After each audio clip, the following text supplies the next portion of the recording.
In a distant land, where enchanted forests whispered secrets and mystical creatures roamed, there lived a kind and gentle maiden named Cinderella. Despite the challenges that life had bestowed upon her, Cinderella's heart radiated with an unwavering hope and a deep love for all living things. Cinderella lived in a small cottage on the edge of the enchanted woods with her stepmother and two stepsisters. They were a stark contrast to Cinderella's compassionate nature, often treating her with cruelty and disdain.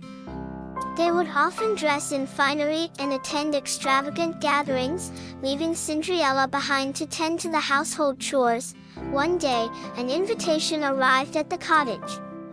The royal ball was to be held at the grand castle, and every maiden in the land was invited.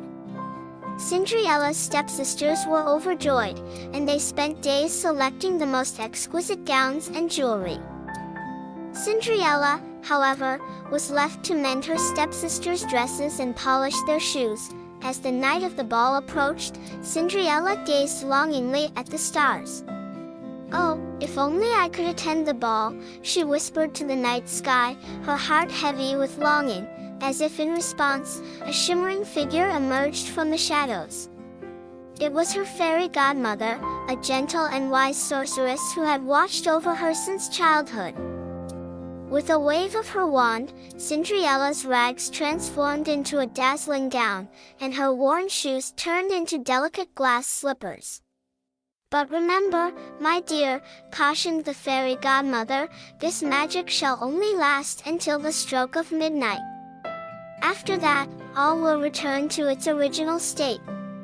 With a heart full of gratitude, Cinderella set off for the royal ball. Upon her arrival, a hush fell over the room as everyone marveled at her beauty.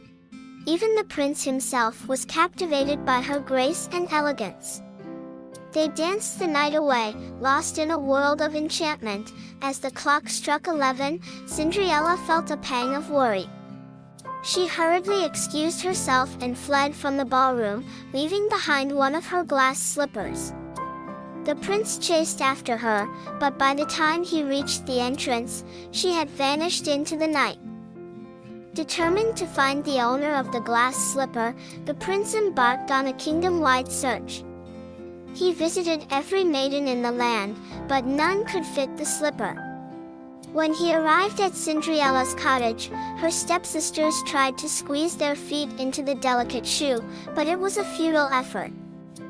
Cinderella, hidden away, watched as the prince's search drew nearer to her.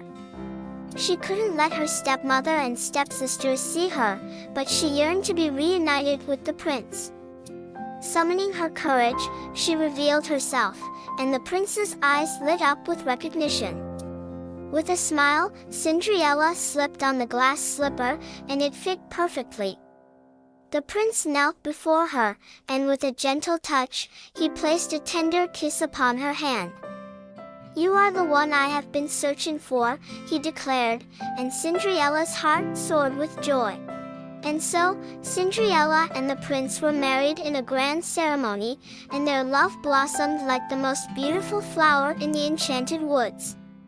Cinderella's kind heart extended to all corners of the kingdom, and she became known as a compassionate and fair ruler.